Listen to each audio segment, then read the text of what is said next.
السلام عليكم ورحمة الله وبركاته. الحمد لله وبه نستعين. أشهد أن لا إله إلا الله وحده لا شريك له،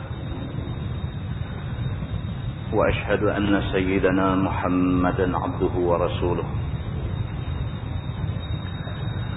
ونصلي ونسلم على هذا النبي الكريم سيد المرسلين وعلى آله وصحبه أجمعين. أما بعد، أيها المؤمنون اتقوا الله، أوصيكم وإياي بتقوى الله، فقد فاز المتقون. Muslimin dan muslimat, mudah-mudahan dirahmati Allah Subhanahu wa taala. Di dalam sebuah hadis riwayat daripada Abi Hurairah radhiyallahu anhu, kata dia, qila ya Rasulullah, man akramun nas? Qala an-nabi sallallahu alaihi wasallam, atqahum. Faqalu laysa an hadha nas'aluk. Qala an-nabi sallallahu alaihi wasallam, fa Yusuf nabiyullah ibnu nabiyillah ibni nabiyillah ibni khalilillah. Qalu laysa an hadha nas'aluk. Qala an-nabi sallallahu alaihi wasallam, fa an ma'adinil arab tas'aluni. Khiyaruhum fil jahiliyah khiyaruhum fil islam idza faqahu atau idza faqihu, atau kama qala, hadis sahih muttafaqun alaih. Abu Hurairah radhiyallahu anhu menceritakan, kata dia ditanya kepada Nabi sallallahu alaihi wasallam, ya Rasulullah, man akramun nas? Satu hari ada sekumpulan sahabat tanya Nabi. Kata sahabat-sahabat ni, ya Rasulullah, man akramun nas? Wahai Rasulullah, siapa yang paling mulia di kalangan manusia yang ada ni? Orang tanya Nabi, ya Rasulullah, daripada banyak-banyak orang ni, daripada orang ramai, daripada manusia ada ramai-ramai ni, man akramun nas? Siapa yang paling mulia sekali? Qala Nabi sallallahu alaihi wasallam, Nabi jawab, Nabi kata, atqahum. Nabi kata orang yang paling mulia ialah orang yang paling bertakwa. Nabi jawab gitu. Selaras dengan ayat Quran, inna akramakum indallahi atqakum. Sesungguhnya yang paling mulia di kalangan kamu ialah orang yang paling bertakwa di kalangan kamu. Jadi Nabi jawab selaras dengan ayat Quran. Bila sahabat-sahabat tanya Nabi, man akramun nas? Siapa orang paling mulia? Nabi jawab mula sekali, atqahum. Orang yang paling bertakwa itu orang paling mulia. Faqalu, sahabat kata lagi, laisa an hadza nas'aluk. Sahabat kata, ya Rasulullah, bukan itu maksud pertanyaan kami. Sahabat kata, bukan tu maksud kami. Kami tak maulah kalau jawapan kata orang yang paling bertakwa. Kami nak jawapan lain. Itu maksud dia. Bukan itu maksud pertanyaan kami. Qala Nabi sallallahu alaihi wasallam. Nabi kata kalau dah tak mau jawapan tu, okey, jawapan kedua. Nabi kata orang yang paling mulia ialah Yusuf. Nabi Allah Yusuf alaihi salam. Ini manusia paling mulia, Nabi kata. Yusuf nabiyullah ibnu nabiyillah ibni nabiyillah ibni khalilillah. Nabi kata, kalau sekiranya orang yang bertakwa, orang paling mulia, jawapan tu hampa tak mau, aku bagi jawapan kedua. Jawapan kedua, orang yang paling mulia ialah Nabi Yusuf. Nabi Yusuf, dia Nabiullah. Dia ni seorang Nabi. Ibnu Nabiillah. Dan dia anak kepada seorang Nabi, iaitu anak Nabi Yaqub. Ibni Nabiillah. Dan Nabi Yaqub juga anak kepada seorang Nabi, iaitu Nabi Ishaq. Ibni Khalilillah. Dan Nabi Ishaq juga adalah anak kepada seorang Nabi yang dipanggil Khalilullah, iaitu Nabi Ibrahim alaihissalam. Nabi Yusuf alaihissalam ni, pak dia Nabi, tok wan dia Nabi, tok nek dia Nabi. Maka Nabi Muhammad SAW kata, orang yang paling mulia ialah Nabi Yusuf. Kerana dia ni istimewa, keturunan Nabi-Nabi. Qalu, sahabat kata lagi, laisa an hadza nas'alu. Sahabat kata, bukan itu maksud pertanyaan kami. Susah bagi satu jawapan tak berkenan, nak jawapan lain, bagi jawapan satu lagi tak berkenan, nak jawapan lain. Qala Nabi SAW. Nabi kata, tak apalah, kalau jawapan tu pun hampa tak mau, ada satu lagi jawapan kepada soalan man akramun nas, siapa manusia paling mulia.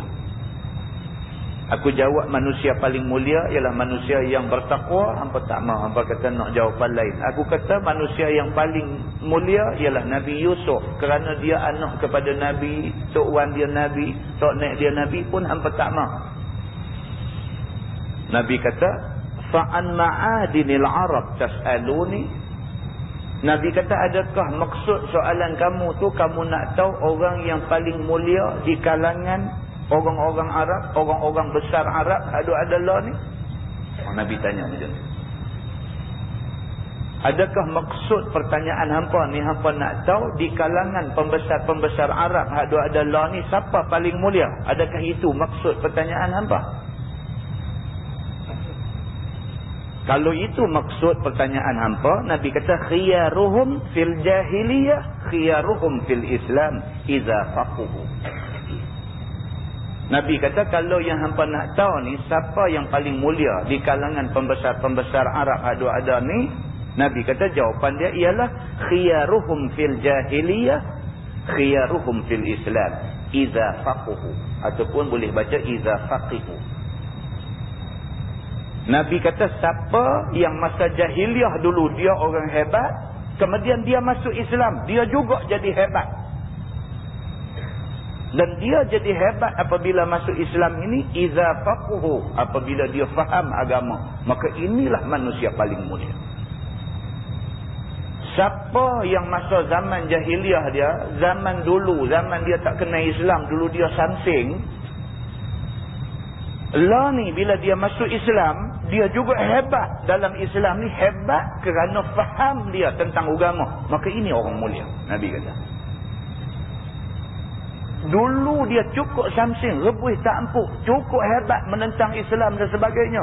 Bila dia jadi orang yang faham Islam, dia jadi orang yang cukup kuat mempertahankan Islam. Nabi kata, ini orang sangat mulia. Nabi kata. Baru sahabat senang. Sahabat kata, ni hak kami naknya, jawapan ni. Hadis itu hadis sahih, muttafaqun alaih. Sepakat ulama mengatakan itu hadis sahih. Daripada hadis ni tuan-tuan, dapat kita faham bahawa faham agama boleh mengubah kedudukan ataupun status seseorang manusia. Faham agama.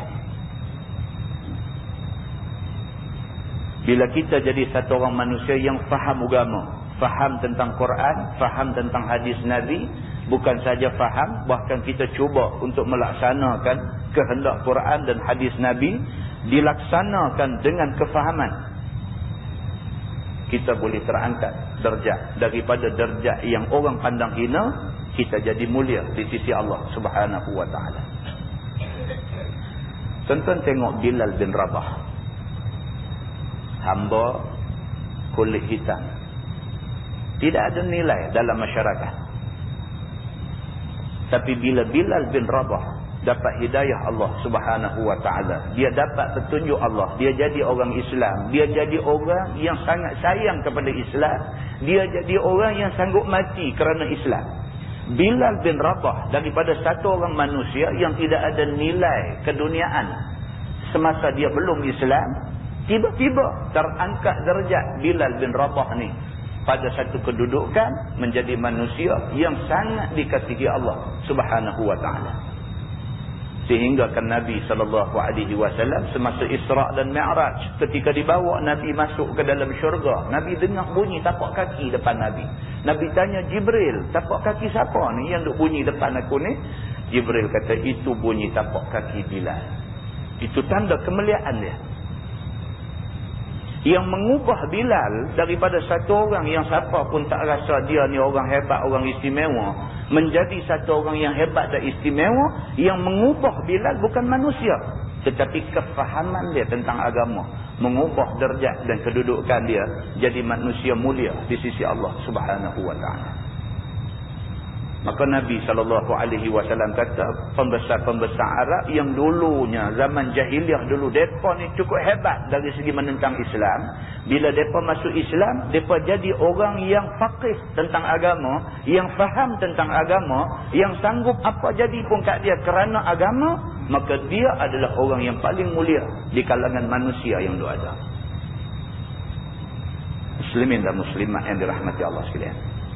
Daripada hadis itu juga dapat kita faham bahawa hari ini kalau kita nampak satu orang ni nampak gedebel satu macam dengan Islam, kita jangan terus tolak dia masuk parit, anggap dia orang yang tak berguna. Kerana mungkin hari ini dia gedebel lawan Islam, satu hari esok dia menjadi satu orang yang sanggup mati kerana Islam. Umar Al-Khattab pun macam tu. Bila dia dapat hidayah Allah, dapat petunjuk Allah, dia menjadi manusia yang mulia di sisi Allah Subhanahu wa ta'ala. Bahkan di dalam sebuah hadis riwayat daripada Muaz bin Jabal radhiyallahu anhu, kata dia, qala Rasulullah sallallahu alaihi wasallam, man 'ayyara akhahu bi dhanbin lam yamut hatta ya'malahu. Qala Ahmad, min dhanbin qad taba minhu. Atau kama qala, hadis riwayat Imam At-Tirmizi. Nabi SAW bersabda, Nabi kata, man ayyara akhahu bidzanbin, siapa yang menghina saudara dia kerana saudara dia telah buat satu dosa. Siapa di kalangan kita yang menghina saudara, yang saudara tu telah buat satu dosa, kerana dia buat satu benda dosa, kita hina dia habis-habisan. Nabi kata, lam yamut hatta ya'malahu, tidak akan mati orang yang menghina ini sehinggalah dia satu hari akan buat perbuatan yang tak elok itu. Siapa yang menghina satu orang kerana orang tu buat satu dosa, dia hina habis-habisan. Nabi SAW kata, lam yamut, orang yang hina ni dia tak akan mati hatta ya'malahu, sehinggalah satu hari dia buat benda dosa dia duk hina. Qala Ahmad, Imam Ahmad menjelaskan maksud hadis ni, kerana hadis ni mengelirukan. Orang kata, awak ni tak boleh ke kalau orang buat dosa kita tak boleh ke duk tegur kesilapan? Imam Ahmad menjelaskan, dia kata min zanbin qad taba minhu. Maksud hadis tu ialah apabila satu orang buat dosa, lepas tu dia dah bertaubat daripada dosa itu, kita tak peduli dia bertaubat, kita tetap nak ungkit perbuatan dosa yang dia buat dulu, maka Allah Subhanahu wa ta'ala akan wakmai dosa tu ke kita. Satu hari sebelum mati kita buat benda yang kita keji. Hadis itu riwayat Imam At-Tirmizi. Maksud dia apa? Maksud dia Islam nak bagi ingat ke kita, kalau ada orang yang satu masa dulu jahat, tapi hari ini nampak dia dah tinggal kejahatan itu, nampak dia nak mai kepada ajaran Islam sebenar, nampak dia menyesal atas kesilapan masa silam dia, maka menjadi kewajipan kita suar tangan untuk nak bersama memimpin dia ke jalan kebenaran. Tapi kalau kita jadi manusia yang tak boleh lupa dosa yang dia buat dulu, kita terus mengecam, menghina dan mencaci dia, Nabi SAW kata, lam yamut hatta ya'malahu, Kerana kita tak boleh terima orang ni bertaubat. Sedangkan Allah lagi menerima taubat dia. Kita siapa? Kita tak mau terima taubat dia. Allah Subhanahu Wa Ta'ala akan buat mai benda dosa. Kita akan buat benda tu sebelum kita mati. Na'udzubillah min dzalik. Muslimin dan muslimat yang dirahmati Allah sekalian. Dalam sebuah hadis riwayat Abi Ya'la Shaddad bin Aus radhiyallahu anhu anin Nabi sallallahu alaihi wasallam qala al-kayyis man dana nafsah wa amila lima ba'da al-maut wal 'ajiz man atba'a nafsahu hawaha wa tamanna 'ala Allah atau kama qala hadis riwayat Imam At-Tirmizi. Abi Ya'la ataupun nama dia Shaddad bin Aus radhiyallahu anhu menceritakan, kata dia Nabi sallallahu alaihi wasallam bersabda. Nabi kata al-kayyis, yang dikatakan orang cerdik itu ialah man dana nafsah, orang yang sentiasa muhasabah diri dia. Tuan-tuan, hadis Nabi ni kita baca dia kejap. Nabi cakap pendek aja, tapi makna dia tu dia sampai ke dalam. Ringkas aja hadis. Nabi kata al-kayyis, yang dikatakan orang cerdik, orang bijak tu ialah man dana nafsah, iaitu orang yang sentiasa muhasabah diri dia. Bukan orang yang sentiasa meneropong kesalahan orang lain, tetapi orang yang bijak itu ialah orang yang sentiasa muhasabah diri dia. Aku ni terang mana? Kemarin 24 jam Allah bagi aku hidup, apa aku buat kemarin? Hari ni Allah bagi lagi dekat aku masa sampai lah ni pukul 8.30 ni, apa dah benda baik yang aku buat hari ni? Dia muhasabah diri dia. Hari ni ada tak kita buka Quran baca? Kemarin habis sehari ada tak sehari kemarin kita buka Quran baca? Muhasabah diri. Al-kayyis, Nabi kata orang yang cerdik, yang bijak, man dana nafsah, orang yang sentiasa muhasabah diri sendiri. Wa amila lima ba'dal maut, dan orang yang cerdik ialah orang yang sentiasa beramal untuk bekal selepas mati dia. Tu orang cerdik. Dia tak tahu dia nak mati bila, apapun buat amal dulu. Kalau nak mati sat lagi pun kita dalam keadaan duk siap bekal, duk siap amalan untuk hadapi mati. Wal ajiz, Nabi kata sedangkan orang yang lemah, orang yang koman ni ialah man atba'a nafsahu hawaha, orang yang turut nafsu dia. Ini orang lemah, turut nafsu. Wa tamanna 'ala Allah, dan dia sentiasa doa-angan-angan nak mendapat keampunan Allah, nak dapat syurga Allah, sedangkan dia tak ada usaha untuk nak mendapat keampunan dan juga anugerah keamanan daripada Allah Subhanahu Wa Ta'ala. Ini lemah.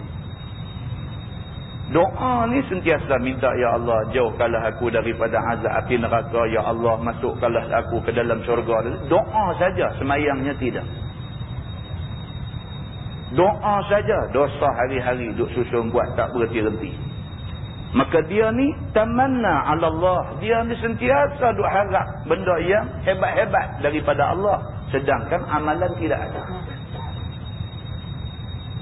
Hadis riwayat Imam At-Tirmizi. Muslimin dan muslimat yang dirahmati Allah sekalian, 3 hadis yang kita baca cukup untuk kita buat mukadimah kita pada malam ini. Kita muhasabah diri kita dengan disesuaikan pada hadis-hadis yang kita baca tadi. Kita tengok di mana kedudukan kita di sisi Allah Subhanahu Wa Ta'ala. Mudah-mudahan Allah bagi petunjuk, taufik dan hidayah kepada kita semua insya-Allah. Kita menggunakan Bahrul Mazi jilid 17.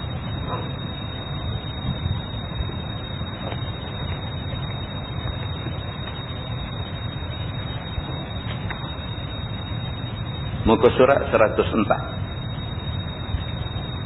Jilid 17, muka surat 104. Kita masuk satu bab. Kata dia bab Atharul Hasir fi janbi Rasulullah sallallahu alaihi wasallam. Iaitu bab pada menyatakan hadis yang membicarakan bekas tikam di rusuk badan Nabi sallallahu alaihi wasallam. Malam ni kita nak tengok satu tajuk yang menceritakan kepada kita Nabi yang hebat ini. Nabi Muhammad manusia hebat ni. Hebat dia bukan sahaja hebat pada zaman hidup Nabi SAW, bahkan sampai hari ini. Sampai hari ini. Kehebatan Nabi Muhammad SAW ni bukan sahaja diakui oleh orang Islam, bahkan orang bukan Islam akui Nabi Muhammad hebat. Nabi Muhammad SAW manusia yang hebat ni pernah tidur atas tikar yang dibuat daripada daun tamar. Begitu. Ketahuilah saudaraku, sesungguhnya hal ahwal Nabi kita itu sangatlah ia tidak pedulikan sedap dunia. Ni yang kata Nabi Muhammad. Satu orang manusia yang tak apa kisah sangat dengan dunia ni. Bukan mentelamat. Begitu. Sehingga dirinya sendiri sabar dia atas apa kesempitan dan juga susah payah dunia. Nabi Muhammad SAW satu manusia yang cukup sabar dengan kesempitan hidup dunia. Maka tidaklah Nabi mengerahkan dirinya mau makan sedap, mau tidur sedap, mau duduk sedap, bahkan pada kepadanya tiap-tiap perkara yang tersebut itu dengan ambil kadar hidup juga. Yang kata Nabi Muhammad ni tak perlu sedap-sedap sangat. Ala kadar sahaja. Urusan dunia ala kadar sahaja. Begitu. Maka dengan kerana itu dibilangkan dia sebagai seorang yang bijaksana. Kerana itulah Nabi Muhammad SAW dianggap manusia bijak. Pasal apa? Pasal wawasan dia bukan sampai tahun 2020 saja. Tapi wawasan dia sampai kepada alam ukhrawi. Kita ni kalau nak banding satu orang yang fikir sampai esok saja dengan satu orang yang fikir sampai tahun 2000 sampai tahun 2020, orang yang fikir sampai tahun 2020 ini orang bijak lah. Orang yang fikir takat esok ke orang bijak. Tapi nak banding orang yang fikir takat tahun 2020 dengan orang yang fikir sampai alam akhirat, orang yang fikir sampai akhirat lagi bijak. Itu bandingan dia. Lagi jauh wawasan kita, lagi bijak kita. Maka Nabi Muhammad SAW, wawasan Nabi ini wawasan yang menjangkau sampai ke alam ukhrawi. Nabi mementingkan senang susah di akhirat lebih besar daripada mementingkan senang di dunia. Begitu. Maka tidak dia hidup kerana makan dan kerana bersedap-sedap di dunia ini. Bahkan hidup sebentar menuntut bekal akhirat, tempat negeri yang berkekalan. Itu matlamat jelas bagi Nabi. Matlamat kita akhirat. Sebab di dunia ni habis panjang umur pun 130 tahun mati. Tapi akhirat esok bangkit saja kita di padang mahsyar. Bangkit tu bangkit tak mati dah sampai bila-bila. Maka memikirkan tentang hidup yang tak akan jumpa mati, itu lebih utama daripada fikir tentang hidup yang satu hari nak mati. Begitu. Maka jika lo beradah kepada menuntut sedap dunia, maka tentulah tergendala menuntut bekal akhirat. Kita kalau duduk fikir dunia tak habis-habis, akhirat tentu sangkut. Dunia ni tak habis. Kerja atas dunia ni tak habis. Habis satu dia main 5 lagi. Habis 5 dia main 50 lagi. Tak habis. Kerja atas dunia ni tak habis. Macam rumah kita di kampung tu, duk tambah rumah ni tak habis sampai mati. Rumah dapur tak siap lagi. Duk tambah rumah. Tambah seorang anak, tambah satu bilik. Tambah seorang anak, perbesar ruang ni. Tambah satu anak, dapur tambah sikit di belakang. Tambah lau ayam perbesar sikit lagi. Tambah kandang lembu perbesar. Tak habis kerja atas dunia, tak habis. Mana ada habis kerja atas dunia? Kalau kita nak nanti selesai kerja baru nak main mengaji, tak mengaji sampai mati. Tak mengaji, kerja tak habis. Oh, mereka kata ni nak pencen 2 bulan lagi ya, lepas ni boleh mula mengaji. Dah. Dia pencen, dia start kerja lain pula. Tanya orang yang dah pencen. Dia duk kata saya ni duk kerja ni bukan tak mau pergi mengaji ustaz, tak dan dia kata. Tu teringat juga nak pergi mengaji ni, tapi tak dan lah dia kata. Tengoklah saya pun tak lama dah, dia kata tak dan nak akhir tahun ni pencen lah. Saya nak pulun betul. Tak ada pulun. Minggu depan nak pencen anak Kuala Lumpur telefon lah. Dia kata ayah pencen ni mai duduk rumah saya lah. Tak jadi. Kerja atas dunia ni tak habis. Maka kalau nak tunggu tak ada kerja, tak akan jumpa waktu kita tak ada kerja. Melainkan tergendala akhirat kita. Dengan kerana itu, tidaklah Nabi SAW rugikan peluang walau seminit sekalipun, melainkan di dalamnya amal yang menjadi bekal akhirat. Nabi dia tak lepas peluang, walau seminit Nabi akan manfaatkan untuk akhirat dia. Maka di sini telah dikeluarkan oleh Imam At-Tirmizi satu hadis yang memberi khabar bahawasanya tanda Nabi kita tidak peduli dunia. Maka hadis itu sekerat daripada hadis yang panjang. Dia kata hadis ni sebenar-benar panjang, tapi dia ambil sekerat aja. Iaitu kata dia, an Umar bin Al-Khattab radhiyallahu anhu qala dakhaltu ala Rasulillah sallallahu alaihi wasallam fa idza huwa muttaki'un ala ramali hasir fara'aitu atharahu fi janbihi. Dia kata diriwayatkan daripada seorang sahabat Nabi SAW, iaitu Amirul Mukminin Umar bin Al-Khattab radhiyallahu anhu. Katanya telah masuk aku kepada Nabi SAW pada masa ia berkelahi dengan sekalian isterinya. Nabi pun bergaduh juga dengan isteri. Ini cerita hadis ni. Sayyidina Umar Al-Khattab, dia kata dia pergi nak jumpa Nabi. Kebetulan dia kata hari dia pergi tu Nabi ada sikit krisis dengan isteri-isteri dia. Krisis sikit. Sayyidina Umar pun sama. Ada juga hadis yang menceritakan satu orang sahabat bergaduh laki bini sampai nak pergi jumpa Sayyidina Umar. Nak minta Sayyidina Umar pun boleh bagi nasihat macam manakah. Pergi dengar Sayyidina Umar tengah kena marah dengan bini dia. Dia kata cancel lah. Aku nak main tanya pandangan dia pasal aku ada masalah dengan isteri aku. Aku pergi tengok bagus bini dia bersyarah kat dia. Kalau dia pun kena marah dengan bini dia, baru seropang aku. Dia kata tak payah pergi. Jadi maksudnya tuan-tuan, bukan dia nak cerita buruk, tapi dia nak cerita kata itu manusia. Innama ana basyarum mithlukum yuha ilai. Nabi kata sesungguhnya aku ni manusia macam kamu juga. Cuma lebih aku diwahyukan oleh Allah dengan Quran. Oleh kerana Nabi manusia, maka Nabi juga makan, Nabi juga minum, Nabi juga beristeri, Nabi juga kadang-kadang menghadapi masalah di dalam rumah tangga. Tetapi masalah itu untuk dijadikan contoh kepada umat dia. Dia tak macam masalah kita. Maka Sayyidina Umar Al-Khattab, dia kata dia nak pergi rumah Nabi. Kebetulan dia pergi kena hari itu, Nabi ada sikit krisis dengan isteri-isteri Nabi. Dan berasing duduk Nabi SAW daripada mereka itu pada satu tempat hampir dengan mihrab masjidnya. Nabi SAW oleh kerana ada sikit pergeseran dengan isteri dia, maka Nabi pun bawa diri pergi tidur di masjid. Tidur dekat dengan mihrab masjid. Manusia, biasalah. Tahu orang Allah ni kalau ada sikit bertengkar apa sikit dengan bini dia, start motor pergi kedai kopi. Kan minum ayah bagi lambat-lambat sikit. Kan, bagi sejuk. Bukan bagi kopi sejuk, bagi dia sejuk. Kan? Kalau duduk tunggu tak lagi, kita boleh duduk dengar tak jawab. Orang perempuan saja duk royoh kata yang tu kata ni, kita tak jawab dia main duk tolak bau kita. Kita tak jawab juga dia main dia ni. Kan? Turun bistat motor bang. Kalau gagah tunggu juga dia duk bersyarah juga. Kam kata karate meja, ambil.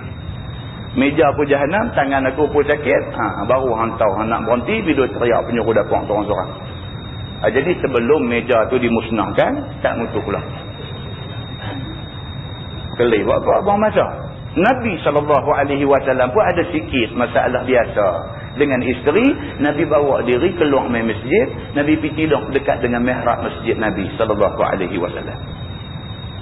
Maka bila masuk aku kepadanya, yang ni Sayyidina Umar masuk kepada Nabi, tiba-tiba aku lihat akan dia bersinduh tidur di atas seketin tikar. Dia pipi di masjid, tengok Nabi duduk tidur merekod aja dekat dengan mihrab masjid. Kesian tunggu. Pipi tengok Nabi duduk tidur merekod dekat dengan mihrab masjid, tidur atas tikar. Maka aku beri salam kepada Nabi. Lalu duduk aku berhampiran dengan Nabi SAW. Maka kata Sayyidina Umar, maka aku lihat berbekas pada rusuk Nabi daripada tikar tempat tidurnya itu. Sayyidina Umar kata dah tengok Nabi duduk tidur merekod dekat mihrab, dia pergi bagi salam dekat Nabi. Nabi bangkit duduk, dia kata tengok lekat bekas tikar daun tamar ni, lekat bekas di rusuk Nabi SAW. Maka aku pun kata kepada Nabi, ya Rasulullah, adakah raja besar Parsi yang bernama Kisra dan raja besar Rom yang bernama Kaisar itu tidur di atas tempat yang halus dan duduk di atas hamparan yang baik-baik, padahal mereka itu seteru Allah, sedangkan tuan hamba kekasih Allah tiba-tiba macam ni menyakitkan diri. Dia pergi tengok Nabi duduk tidur atas tikar daun tamar sampai lekat bekas dia rusuk Nabi. Sayyidina Umar terus kata, dia kata, ya Rasulullah, dia kata, raja besar Rom, raja besar Parsi, kafir, musuh Islam, musuh Allah Subhanahu wa ta'ala. Mereka bukan orang Islam, bahkan mereka memusuhi Allah. Mereka boleh hidup mewah-mewah, hidup dalam istana, hamparan yang hebat-hebat. Yang kamu ni Nabi, kekasih Allah, kamu tidur atas tikar daun tamar macam ni. Tak puas hatilah. Tak puas hati. Macam mana ni? Dia kata pemimpin kafir boleh hidup macam tu, punya hebat, mewah, selesa dan sebagainya. Kamu Nabi, kekasih Allah, keadaan kamu macam ni. Maka betapalah tidak tuan hamba suruh kami bersediakan tuan hamba dengan yang baik-baik itu. Sayyidina Umar kata, ya Rasulullah, habang aja kat kami, nak apa kami buat lagi. Sahabat-sahabat Nabi ni, Sayyidina Abu Bakar, Sayyidina Umar, Sayyidina Osman, Abdul Rahman bin Auf, ramai sahabat-sahabat kaya-kaya. Kalau setakat nak buat tempat tidur yang selesa bagi dekat Nabi SAW, bukan masalah bagi mereka. Masalah mereka Nabi tak minta. Ini masalah mereka. Nabi tak minta. Nabi tidak pernah ambil kesempatan di atas persahabatan yang suci itu. Nabi tahu Sayyidina Abu Bakar orang kaya. Nabi tahu Sayyidina Umar orang kaya. Nabi tahu ramai sahabat-sahabat yang ada keliling dia orang-orang kaya. Nabi tak pernah ambil kesempatan di atas persahabatan itu dengan nak minta itu ini, benda-benda yang berbentuk kebendaan. Nabi tak pernah minta. Bahkan kadang-kadang sahabat main nak bagi, Nabi tolak. Nabi kata, bagi ke orang lain yang lebih memerlukan daripada aku. Nabi kata.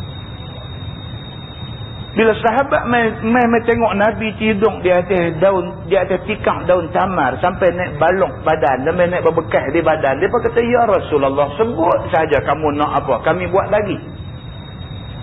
Begitu.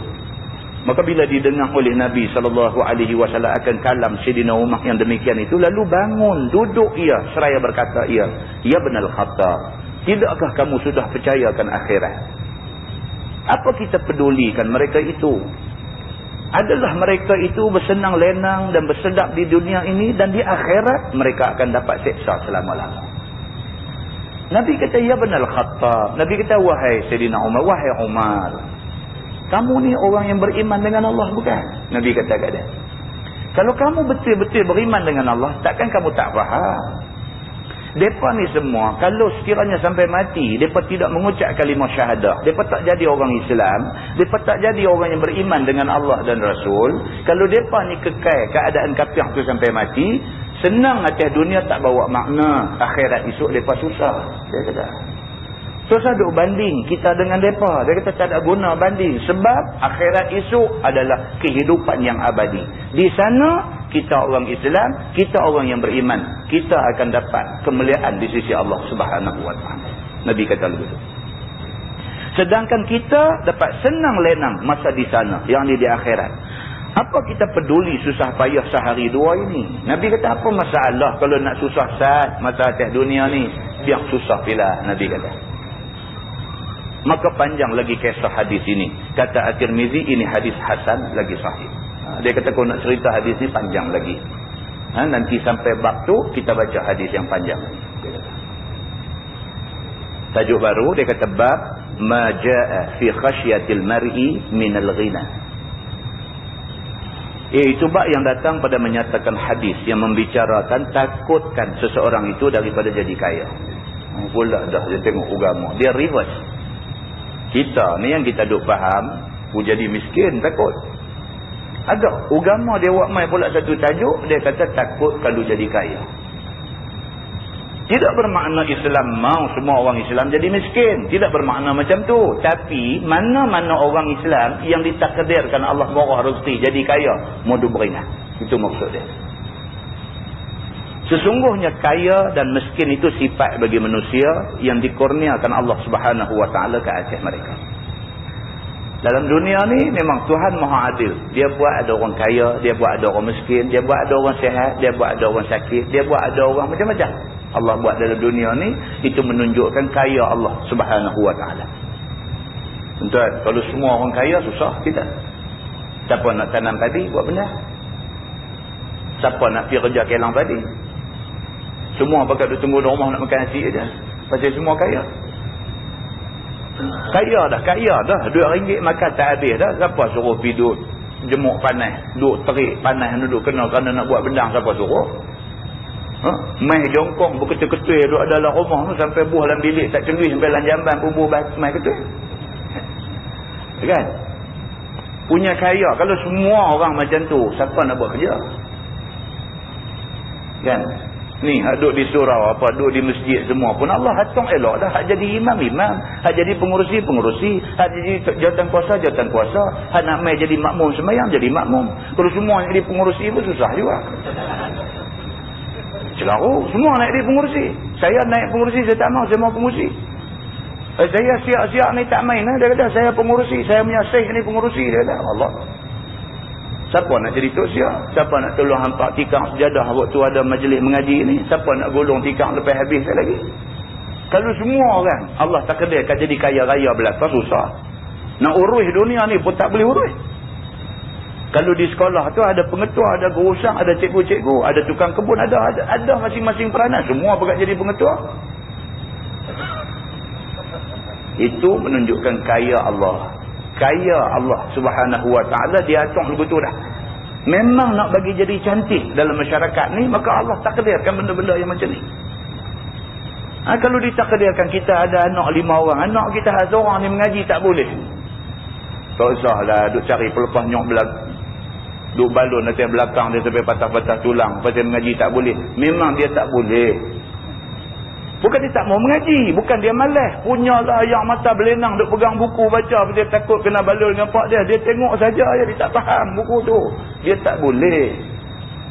Kita ikhtiar, kita bagi dia mengaji, kita bagi tuition kat dia, kita hantar dia pergi sekolah, kita bagi nasihat kat dia. Kalau dah sampai habis usaha dah, nampak dia memang jenis tak boleh. Terimalah hakikat. Dia ni ditakdirkan jadi macam ni. Terima hakikat. Sayang dia dengan keadaan dia yang macam tu. Manfaatkan dia kot lain. Dia ada peranan dalam masyarakat tu. Ada baca buku tak boleh, ada apa tak boleh tu. Dia ada peranan dia dalam masyarakat. Dan peranan dia ni penting. Kalau tak ada orang macam tu, pincang masyarakat. Ini yang dikatakan kaya Allah. Kaya Allah Subhanahu wa ta'ala, dia bagi rata elok semua. Begitu. Maka kedua-dua sifat itu boleh datang keduanya pada satu-satu orang manusia itu dengan berganti-ganti dan bertukar-tukar. Dia kata, kaya miskin ni boleh jadi berganti-ganti, boleh jadi bertukar-tukar. Dan boleh berkekalan mana-mana satu. Yang ni terkadang-kadang dijadikan Allah dia kaya dahulu, kemudian jadi miskin dia. Ada hak macam ni dalam masyarakat. Pernah dah jadi satu orang jutawan dalam masyarakat. Satu tengok duk tanam cendawan belakang rumah. Habis dah. Kaya dia Tuhan tarik balik dah. Tuhan bagi dia kaya. Dia pernah rasa jadi orang kaya sat. Tiba-tiba jadi miskin. Dan terkadang-kadang dijadikan Allah dulunya miskin. Kemudian jadi kaya. Ya, ada ni pun ramai. Dulu miskin lah. Allah yang mengetahui miskin dia ni. Umur dah 50 dah baru boleh beli kereta Mazda 808. Kan? Ingat? Orang panggil Mazda 808 dia bagi. Kan? Umur dah 50 lebih dah. Pendek kata duk bincang, aku ni tak rasa dah kereta. Tah macam mana kan dah di umur 50 lebih tu tak tahu boleh anak-anak mimpi apa ke pakai dapat bonus, main bagi lepas 5,000 boleh beli Mazda 808. Jadi satu orang yang ada kereta Mazda 808 umur 50 lebih dah. Tak dan nak sampai umur 60, tak tahu macam mana ke tak tahu. Start daripada jual kuih karas aja. Start tu. Tak tengok jadi orang kaya. Bawa keluar Harrier pula sebiji. Dia apa katakan sak dia ni. Dia katakan Allah ubah dia. Allah pernah bagi dia miskin, kemudiannya Allah bagi dia kaya. Ada orang Allah bagi dia rasa kaya sat, Tuhan rentak balik jadi miskin balik. Ini kaya Allah. Allah bagi manusia jadi macam-macam. Terkadang-kadang Tuhan jadikan dia kaya daripada awal sampai akhir hayatnya. Ada juga macam tu. Beranak-beranak tu ada timbunan kekayaan. Sampai dia tak tahu yang kata miskin ni macam mana. Tak tahu. Beranak-beranak keluar mai tu duduk dalam mahligai istana besar. Tak gaduh susah payah buat apa. Duit duduk mai. Tak tahu nak belanja duit ni. Tak tahu nak buat apa. Sampai habis umur dia kekal sebagai orang kaya. Ada yang Tuhan takdir macam tu. Dan terkadang-kadang ditakdirkan Allah miskin daripada awal sampai mati miskin. Ada juga yang macam tu. Ini kita boleh tengok dalam masyarakat kita, depan mata kita. Semua hak dia sebut ni berlaku. Begitu. Dia kata maka miskin dan kaya pada satu-satu orang itu tidak menjadikan senang dan payah pada seorang yang tahu dan terpelajarkan hukum Allah serta diamalkan dia. Dia kata kita, kalau kita reti agama, kita satu orang yang faham agama, Tuhan bagi kaya pun kita reti nak hidup macam mana, Tuhan bagi miskin pun kita reti nak hidup macam mana. Tak jadi masalah kepada kita. Kaya miskin ni tidak jadi masalah kepada kita. Jadi kaya pun, kaya tak sampai menjahanamkan kita. Miskin pun tidak sampai mengkufurkan kita dengan Allah Subhanahu Wa Taala. Kalau kita ada ilmu agama, kita faham ilmu agama, Tuhan bagi apa pun kat kita, kita reti nak buat macam mana. Maknanya ilmu agama ni cukup penting bagi manusia. Begitu. Kerana orang yang tahu dan orang yang beramal itu, apabila dia miskin, tidak ia gelisah dan keluh kesah dengan sebab kesusahan dan juga kesempitan miskinnya itu. Kalau ditakdirkan dia miskin, hidup sempit pun, tak sampailah nak jadi dia ni gelisah, keluh kesah, sampai nak bunuh diri dan sebagainya. Tak ada. Tak sampai macam tu. Bahkan sabak dia dan tanggung ia dengan suka reba apa yang diletakkan Allah ke atas dirinya. Tuhan bagi apa pun dia reba. Tuhan bagi dia lapang hidup, bagi murah rezeki kat dia pun dia reda. Allah tarik balik pun dia reda. Dia menyaga satu ketika dulu maju jadi kaya raya, dia reda. Dia tak lupa diri, satu hari menyaga jatuh, merosot dan sebagainya, sampai tak ada duit hutang merata, pun dia reda dengan apa yang Tuhan bagi. Dia macam dia juga. Begitu. Dan jikalau orang yang tahukan hukum Allah serta amalkan hukum Allah itu kaya, maka syukur dia kepada Allah dengan lidahnya dan dengan af'al.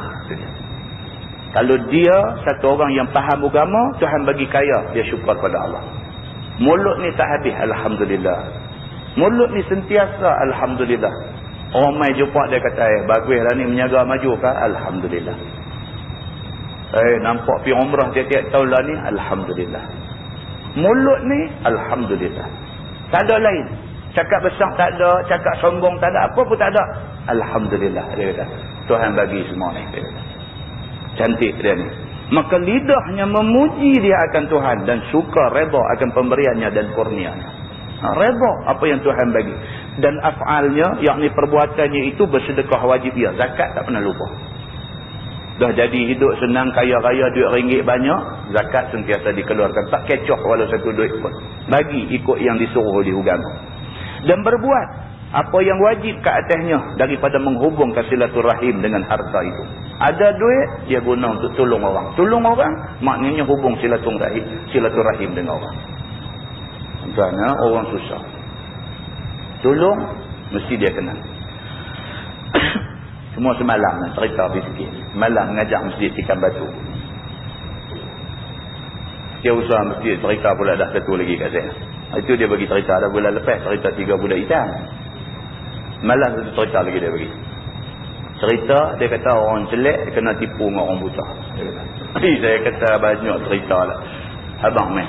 Satu sekali saya main mengajar, satu cerita bagi kat saya. Ambil pengajaran kan. Satu orang buta mai sekolah, dia kata. Dia ni cikgu sekolah, setiausaha masjid ni mai sekolah. Dengan tongkat putih dia, dengan bawa kacang, bawa apa jual kan. Cikgu-cikgu satu sekolah ni, Allah kesianlah. Orang buta, lepas tu tak minta sedekah. Sudahlah buta, usaha nak cari rezeki. Mai jual kacang sebungkus 5 kupang, sebungkus RM1. Kacang tu patut 5 kupang, jual RM1. Cikgu-cikgu pakat belilah. Sekali dengan beli, sekali dengan ingat nak tolong dia. Habis satu sekolah cikgu pakat beli, dia kata. Dah habis tu, satu cikgu pula kata, jom saya nak bawa pula, kata pakcik ni, jom pergi sekolah satu lagi pula. Tolong lagi, bawa pergi sekolah satu lagi, pergi jual pula di sekolah sana. Dalam perjalanan nak pergi sekolah tu, dia kata, orang buta ni bisik dekat dia. Bisik dekat cikgu yang bawa pergi ni. Dia kata, cikgu tak ada teringatkan nak beli peti air besar ke, nak beli televisyen besar ke? Dia kata, ni orang buta ni kasang ni bukan jual kacang saja. Bukan jual kacang saja, nampak dengan peti air televisyen pun jual juga kan.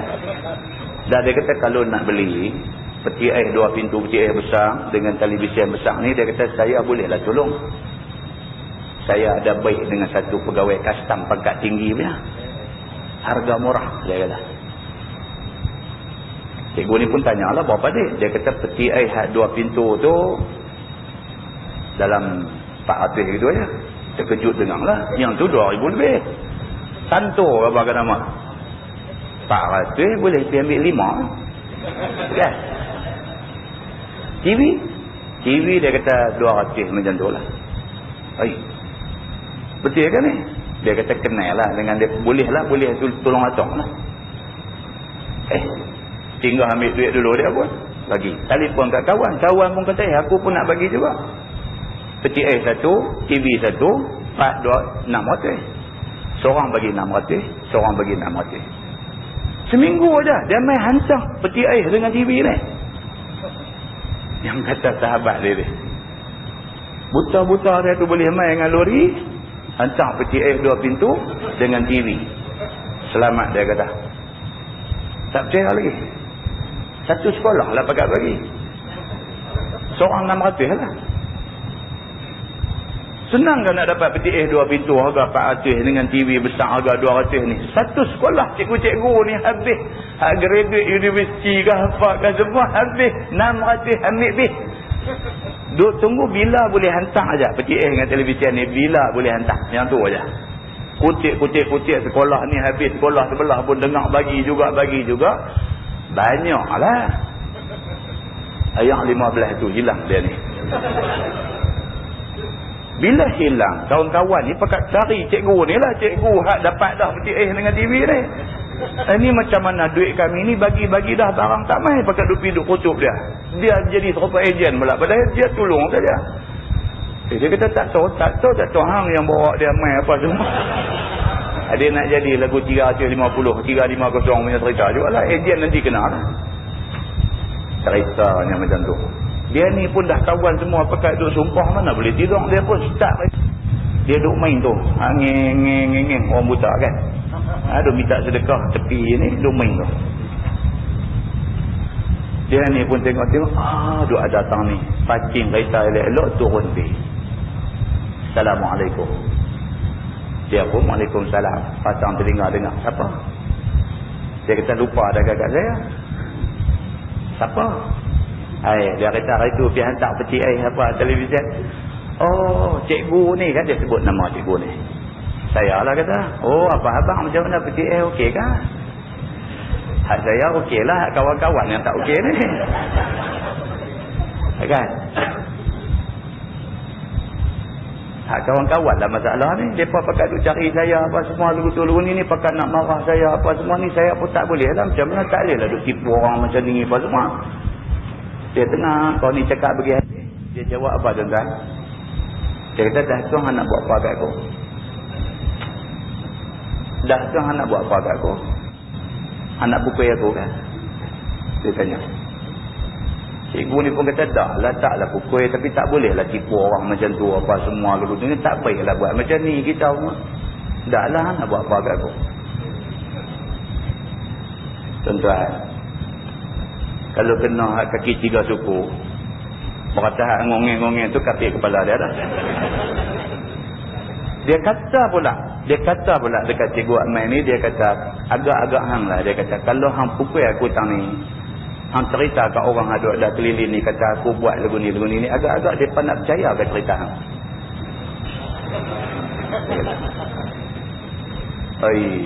Cikgu ni pun tak boleh tahan lah dekat. Geram ni, ambo. Awak lah buat macam ni tak baik lah. Makan duit orang lagu ni haram lah apa. Dah tu nak buat apa kat saya? Dia ada cakap yang tu Dah tu nak buat apa kat saya?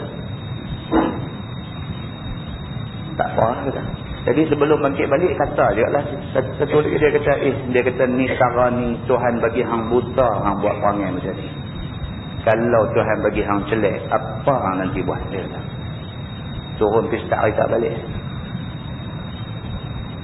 Dia pun tak tunggu dah tempat tu, esok pergi tangan lain pula lah, tak ada. Saya kata kategori betul kata cerita ni. Dia kata betul. Jadi sungguh dia kata. Tuan-tuan, ni yang kata dunia tuan-tuan. Itu satu daripada berapa ribu kes penipuan yang dibuat oleh yang kata manusia ni.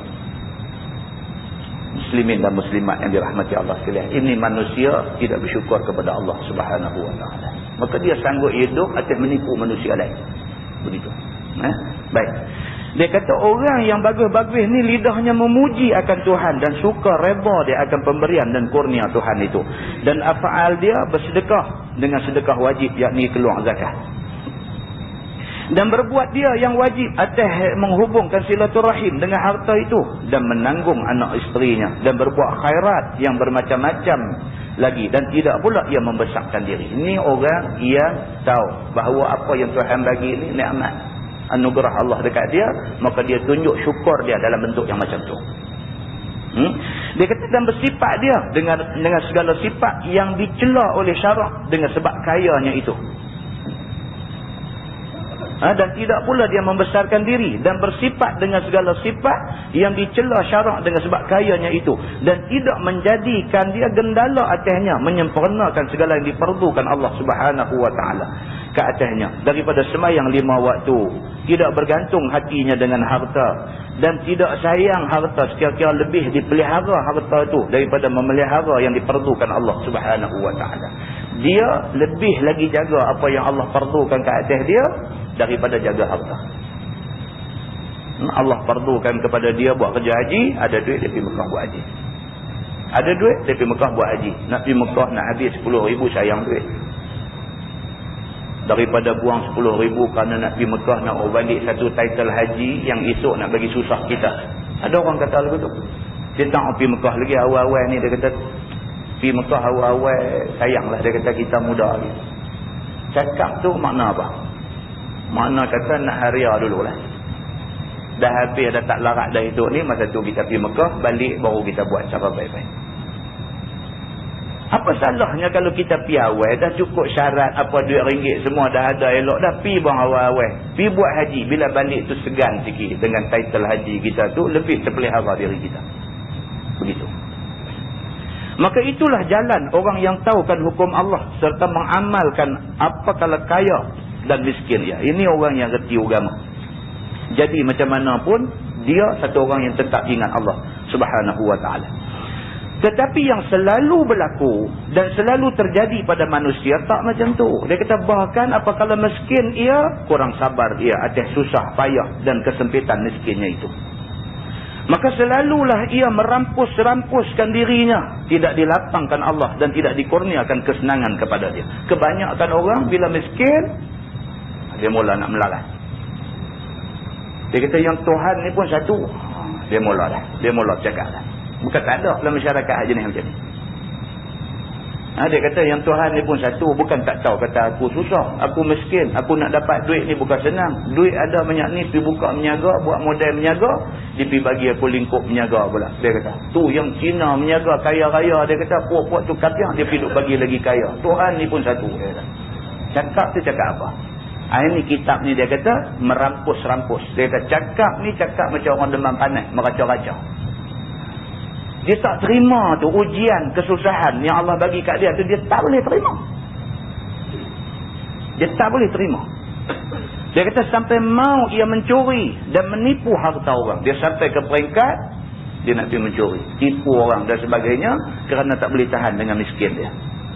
Dan memperbuat apa yang ditegah Allah bagi menuntut rezeki yang haram. Dan mau jadi kaya dengan cara yang haram. Sampai ke peringkat apa pun dia nak dia kaya. Membujuk lalu melentang patah. Kalau perlu menipu, aku menipu. Kalau perlu buat apa, aku akan buat apa-apa saja. Janji aku jadi kaya. Ada orang yang sampai macam ni. Dan jikalau seorang itu kaya, lalu menurut dia akan hawa nafsu kayanya itu, lebih dahulu ia membesarkan diri dan berkeras hati. dan bersungguh-sungguh mencarikan jalan untuk menambah hartanya dan supaya kekal harta dia sampai tidak ingatkan kayanya itu dengan kurnia Allah Subhanahu wa taala dan lupa dia akan Allah Subhanahu wa taala. Bila kaya ada duit sikit dia mulalah nak jadi keras kepala. Mula nak tunjuk tak entang kat orang. Jadi di satu kampung ni khairat, apa nama Kenuri ni, kampung-kampung ada buat khairat, pakatan orang ramai, pinggan mangkuk lah apalah semua, siapa Kenuri pergi pakai pinggan mangkuk khairat punya ni, pakatan orang ramai punya. Dia orang kaya. Satu hari Kenuri kahwin anak dia, dipakailah barang khairat ni, barang pakatan orang ramai ni.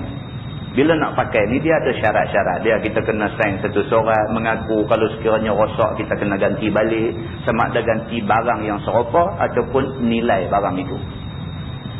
Semualah daripada jam, pinggan, mangkuk, apa semua nu, tempayan buah air manis, air sirap, apa semua tu kalau rosak kena ganti barang yang sama ataupun senilai dengan barang tu. Dia pakai biasalah adat bila pakai barang pakatan orang ramai ni Kenuri mamai sampai ribu-ribu orang ni, kawan nu basuh lagu mana keterantuk sikit sumbin dan sebagainya. Bila nak diserah balik, orang yang diamanahkan jaga barang khairat ni pakatan ni pegang-pegang mana sumbin buah tepi, dituntutlah dekat dia, okey pinggan rosak sekian banyak, apa sekian banyak, apa sekian banyak, lah ni nak bayar ke nak beli ganti ke? Kalau nak beli ganti tolong ganti dalam masa beberapa hari inilah, pasti ada orang nak guna pula lepas ni. Kalau kata susah tak ada nak pergi kedai beli, jumlah barang ni lebih kurang banyak-banyak ni, bagi kat dia. Oh dandan aku tahu bayar lah, ada ke satu pasal hidup buat lagu tu, tapi ada manusia dia nak buat macam tu. Aku tahu bayar. Aku kalau nak beli bukan takat hak rosak tu, banyak mana ada tu aku boleh beli, sedap aku boleh pergi beli lah. Orang bukan nak dengar kata hang ada duit boleh pergi beli sampai satu bangsa tu punya barang. Orang bukan nak dengar tu. Ganti hak 12 biji pinggan ni sudahlah. Dia tak mau ganti hak 12 pinggan ni. Dia kata bukan takat nak ganti 12 pinggan tu. Hak ada dalam bangsa tu semua aku boleh bayar. Apa hal? Dia kata Tuan Haji, haji lah.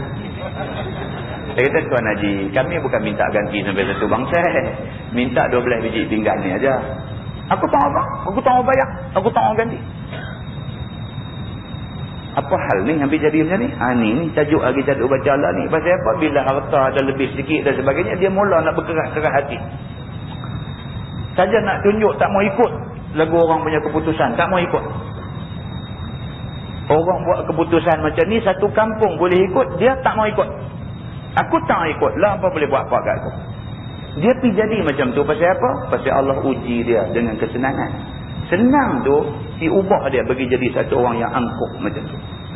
Kita bila tengok benda-benda macam ni tak usah cemuh dia. Bila tengok benda-benda macam ni, ambil iktibar. Aku kalau satu hari ditakdirkan senang, jangan jadi macam ni. Muslimin dan muslimat yang dirahmati Allah sekalian. Sampai mau berbunuh-bunuh dengan sebab mau mempunyai sedikit harta tu. Sampai sanggup bunuh. Sampai sanggup bunuh kerana sikit keuntungan yang tak berbaloi dengan nak pergi bunuh orang tu. Dia sanggup bunuh. Dia buka menjaga kedai makan. Mai satu orang buka menjaga kedai makan tak jauh dengan dia. Tiba-tiba kedai kawan tu pergi nampak maju lebih pada kedai dia. Mula dia fikir nak santau lah, nak apa semua. Biar ada orang mati pun tak apa, puas hati. Biar esok orang bercakap pergi makan kedai tu yang kena santau tu. Mudah-mudahan dengan tu orang tak pergi kedai tu, mai kedai dia. Dia tu ingat lagu tu. Sanggup bunuh orang semata-mata kerana nak tarik pelanggan. Ada manusia yang turut nafsu, dia jadi macam tu. Begitu. Maka dengan berbenci-bencian dan berlawan-lawan selama-lamanya itu, itulah kesudahan dia tak habis dengan mencetuskan kebencian sama-sama anggota masyarakat dan duk berlawan tak habis. Maka itulah yang ditakuti oleh Nabi kita, Nabi Muhammad sallallahu alaihi wasallam. Apabila dilapangkan Allah dan apabila diberi kaya oleh Allah, maka berlawan-lawan pada kekayaan dan kesombongan itu. Hak ni hak Nabi takut. Nabi takut yang ni. Bila kaya, dia nak jadi sombong sampai akhirnya membinasakan masyarakat. Nabi takut yang ni. Sebagaimana tersebut dalam hadis yang dikeluarkan oleh Imam At-Tirmizi dengan katanya, an Amr bin Auf radhiyallahu anhu anna Rasulullah sallallahu alaihi wasallam ba'atha Aba Ubaidah bin al-Jarrah faqadima bimalin min al-Bahrain wasami'atil ansar biqudumi Abi Ubaidah. Diriwayatkan oleh seorang sahabat Nabi sallallahu alaihi wasallam, nama dia Amr bin Auf radhiyallahu anhu, bahawasanya Rasulullah sallallahu alaihi wasallam telah utus ia akan seorang sahabat yang sangat dipercayai oleh semua orang kerana cukup amanahnya dia ni. Namanya ialah Abu Ubaidah al-Jarrah radhiyallahu anhu. Abu Ubaidah ni tuan-tuan orang hebat. Abu Ubaidah al-Jarrah ni tuan-tuan, dia satu orang yang sangat setia kepada Nabi sallallahu alaihi wasallam. Sehingga kan bila Nabi wafat, nama dia, nama Abu Ubaidah al-Jarrah, dia ada dalam senarai atas disebut-sebut sebagai bakal pengganti Nabi sallallahu alaihi wasallam untuk jadi khalifah. Kita duk tahu ni Sayyidina Abu Bakar punya nama. No. Dalam sejarah mencatatkan di antara nama yang top list untuk nak ganti Nabi sebagai khalifah pengganti Nabi ni ialah Abu Ubaidah al-Jarrah. Masa Nabi sallallahu alaihi wasallam pi turun di dalam perang Uhud, dia ni sat duk depan Nabi, sat duk belakang Nabi, sat duk balik kanan Nabi, sat duk balik kiri Nabi. Ni Abu Ubaidah al-Jarrah ni. Sampai Nabi nak lemah dengan dia ni. Nabi kata, ya Abu Ubaidah, apa hal ni? Dia kata, ya Rasulullah, kalau ada anak panah main, biar kena aku, jangan kena kamu. Dia kata. Abu Ubaidah al-Jarrah ni Sayyidina Umar al-Khattab, bila orang tanya Sayyidina Umar, wahai Umar, kalaulah Allah bagi dekat kamu masa mustajab doa, apa kamu nak minta? Sayyidina Umar al-Khattab sebelum tu dia tanya sahabat, kalau Allah bagi dekat hampa masa mustajab doa, apa nak minta apa? Sayyidina Umar tanya sahabat. Sahabat kata, kalau Allah bagi dekat aku satu peluang untuk nak minta apa-apa dan Allah akan mustajabkan, aku nak minta ni, bilik rumah kita duduk ni penuh dengan intan permata. Aku nak guna intan permata yang penuh dalam bilik ni untuk nak dibelanjakan fi sabilillah. Sahabat kata. Umar tanya orang lain pula, hang pula kalau Allah bagi satu peluang mustajab doa, nak minta apa? Dia kata, aku nak minta rumah kita duduk lah ni penuh dengan emas perak. Aku nak guna emas perak ni untuk belanja fi sabilillah. Umar boleh kepala, tanya lagi, tanya. Jawapan lebih kurang sama. Akhirnya dia bertanya Sayyidina Umar, wahai Umar, kalau kamu diberikan masa mustajab doa, apa kamu nak? Sayyidina Umar kata apa? Kalau Allah bagi dekat aku masa mustajab doa, aku nak minta dekat Allah supaya Allah bagi dekat aku orang yang nak tolong aku ni macam Abu Ubaidah al-Jarrah. Dia kata, macam Muaz bin Jabal, macam Salim Maula Abi Huzaifah. Kalau Allah bagi dekat aku masa mustajab doa, aku nak orang macam mereka ni 3 orang. Bagi dekat aku orang yang macam ni 3 orang, cukup untuk aku. Aku tak mau main perak, aku tak mau kekayaan. Orang yang macam ni ada 3 orang dekat aku rasa aku kuat untuk nak buat kerja yang Allah suruh aku buat. Cakap Sayyidina Umar tu menunjukkan nama-nama yang dia sebut ni excellent, cemerlang di dalam kerja Islam. Dan nama Abu Ubaidah al-Jarrah disebut mula sekali. Bila wafat Nabi, nama dia disebut sebagai orang yang layak untuk ganti Nabi. Di samping nama Sayyidina Abu Bakar As-Siddiq dan beberapa nama lain. Bila dia dengar orang duk sebut nama dia, dia bangkit berdiri dalam majlis yang ada orang ramai ni. Abu Ubaidah al-Jarrah kata, aku mencadangkan supaya Abu Bakar As-Siddiq menggantikan tempat Nabi. Orang duk sebut nama dia, dia bangkit, dia sendiri kata, aku cadangkan Abu Bakar As-Siddiq radhiyallahu anhu. Tak mau jawatan ni. Masa pemerintahan Sayyidina Umar al-Khattab, dia pimpin tentera pergi ke Palestin. Sebaik-baik saja Abu Ubaidah al-Jarrah sampai di Palestin kena wabak taun. Habis tentera duk kena seorang kena taun. Umar al-Khattab bila dengar macam tu, dia hantar utusan dia pergi nak buat balik Abu Ubaidah al-Jarrah seorang. Satu orang sahabat yang cukup setia dengan Nabi sallallahu alaihi wasallam, dah buktikan kesetiaan dia dengan Nabi. dan membuktikan dia satu orang yang cukup amanah hati, cukup ikhlas. Umar tak mau dia mati kena ta'un di Palestin. Umar nak buat balik dia seorang. Dia kata apa kat sini Umar? Dia kata, aku ingat Nabi SAW pesan, kalau sekiranya kita dah duduk di dalam kawasan yang kena wabak, jangan keluar daripada kawasan itu. Dia kata. Dan akhirnya dia mati di Palestin kerana ta'un. Ni yang kata Abu Ubaidah Al-Jarrah ni, dia yang meriwayatkan hadis ni. Dia ni diutuskan oleh Nabi SAW untuk pergi ke Bahrain untuk nak mengutip hasil di sana balik. Maka telah diutuskan oleh Nabi SAW akan Abu Ubaidah Al-Jarrah pergi kepada satu negeri yang masyhur di negeri Iraq dengan nama Al-Bahrain.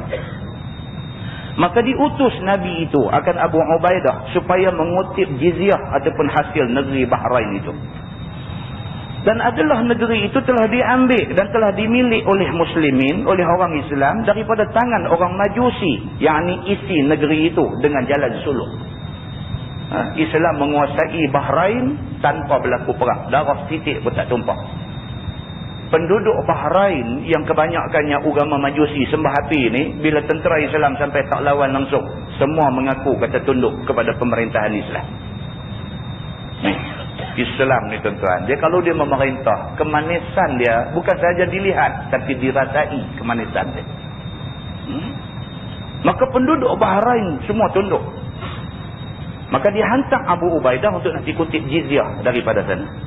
Maka pergilah Abu Ubaidah ke sana dengan junjung sebagaimana suruh Nabi SAW itu.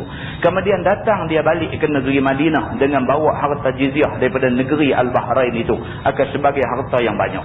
Dia pergi ambil kutip-kutip hasil semua, buat balik mai ke Madinah, buat balik harta banyak. Begitu. Dan itulah awal-awal hasil negeri yang banyak yang dibawa kepada Nabi SAW. Bila sampai Abu Ubaidah ke negeri Madinah dengan harta yang banyak itu, dibawanya itu, maka didengarlah oleh orang-orang Ansar akan kedatangannya yang demikian itu. Sahabat-sahabat Ansar di Madinah ni dengar kata Abu Ubaidah balik dah. Kemarin dia balik, dia kata dia baru balik tadi, dia baru balik harta banyak. Begitu. Maka kata Amr bin Auf, fawafau salat al-fajri ma'a Rasulillah sallallahu alaihi wasallam. Maka datanglah mereka itu, sahabat-sahabat Ansar ni, datanglah mereka sembahyang subuh berserta dengan Nabi SAW dengan sempurnanya. Dengan sempurna maksudnya pagi itu ramai. Pagi-pagi biasa ni ada 2 saf saja sembahyang subuh. Begitu. Pagi itu tengok-tengok satu macam punya ramai sampai ke belakang. Ini satu perkembangan yang baik. Kata. Kan? Jadi ramai sembahyang pagi itu. Falamma shalla Rasulullah SAW insarafa fata'arradu lahu fatabassama Rasulullah SAW hina ra'ahum. Maka tak kala selesai Nabi SAW sembahyang subuh itu, lalu berpalinglah Nabi nak balik ke rumahnya. Nabi pun tu macam buat trik. Bila habis sembahyang bagi salam, Assalamualaikum warahmatullahi, Assalamualaikum warahmatullahi, sedikit zikir dan sedikit doa. Nabi pun bangkit nak keluar balik lah.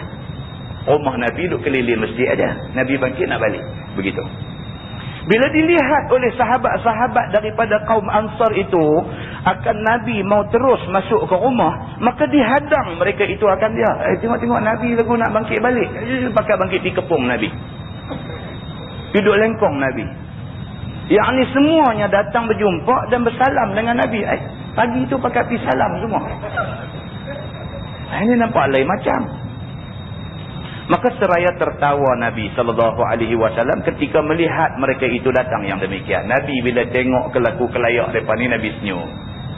Nabi ni orang bijak tuan-tuan. Sifat Nabi siddiq, amanah, tabligh, fatanah.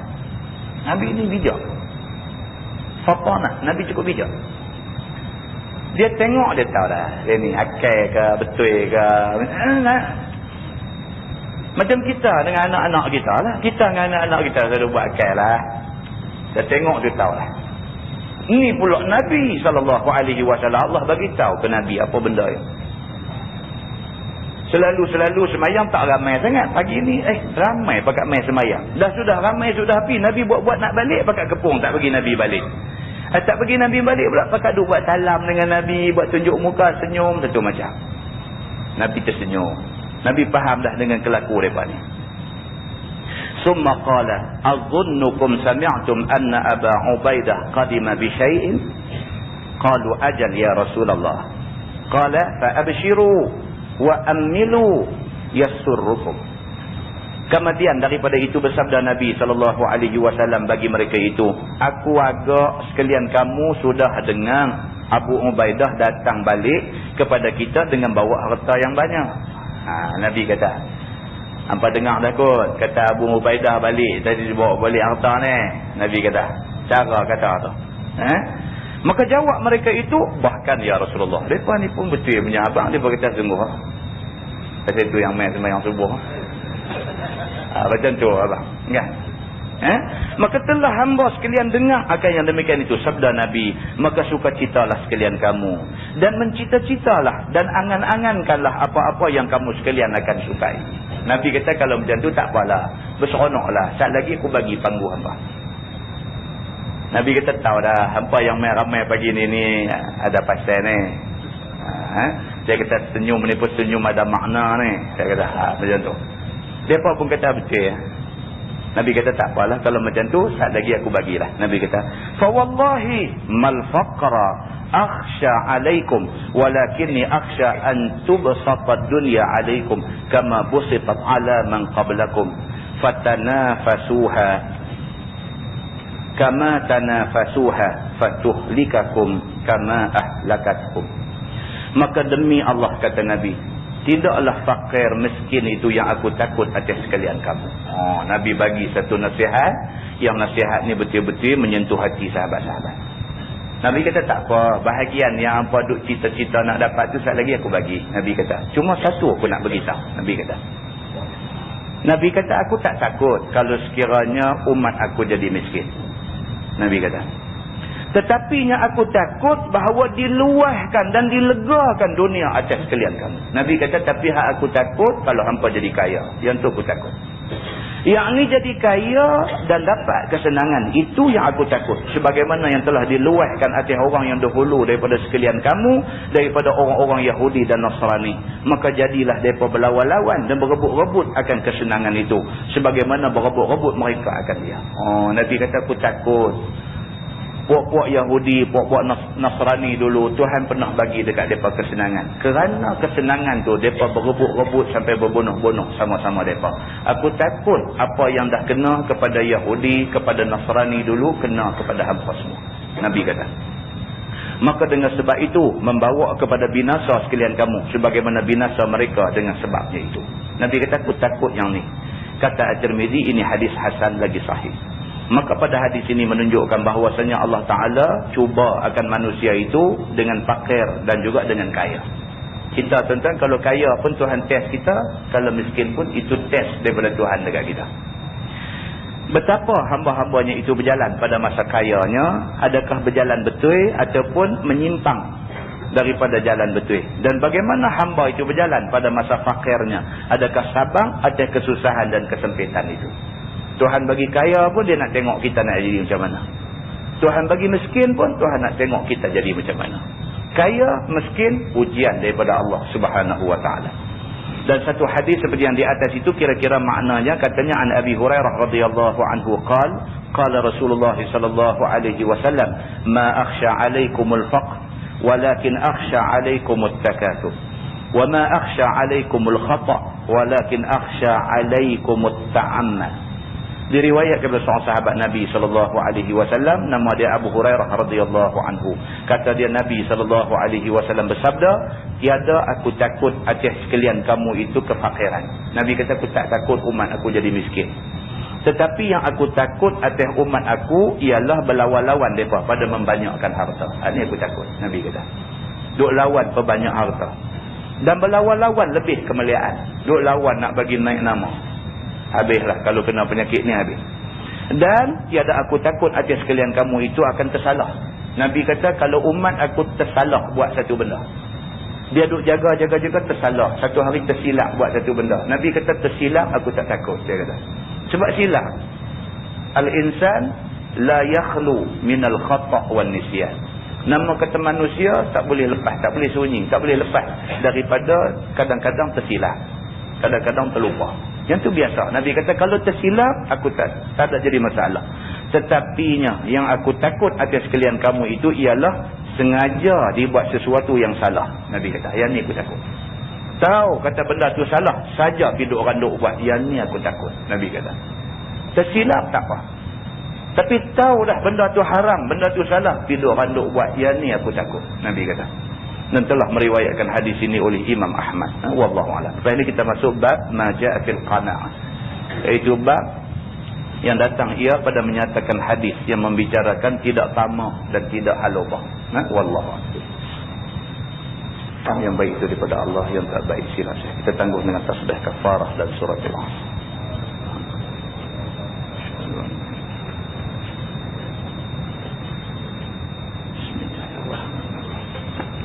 Al-Asr. إلا الذين آمنوا.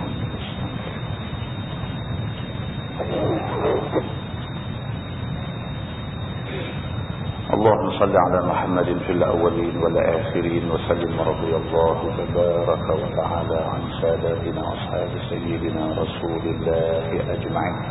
بسم الله الرحمن الرحيم. الحمد لله رب العالمين حمدا يوافي نعمه ويكافئ مزيده. يا ربنا لك الحمد كما ينبغي لجلال وجهك الكريم وعظيم سلطانك.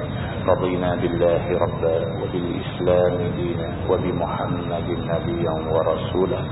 اللهم افتح علينا فتوح العارفين وارزقنا فهم النبيين بجاه خاتم المرسلين. اللهم فقهنا في الدين وعلمنا التأويل واهدنا صراطك المستقيم. اللهم أرنا الحق حقا وارزقنا اتباعه وأرنا الباطل باطلا وارزقنا اجتنابه. اللهم اجعل جمعنا جمعا مرحوما وتفرقنا من بعده تفرقا معصوما. وصلى الله على محمد وعلى آله وصحبه وسلم والحمد لله رب العالمين. السلام عليكم.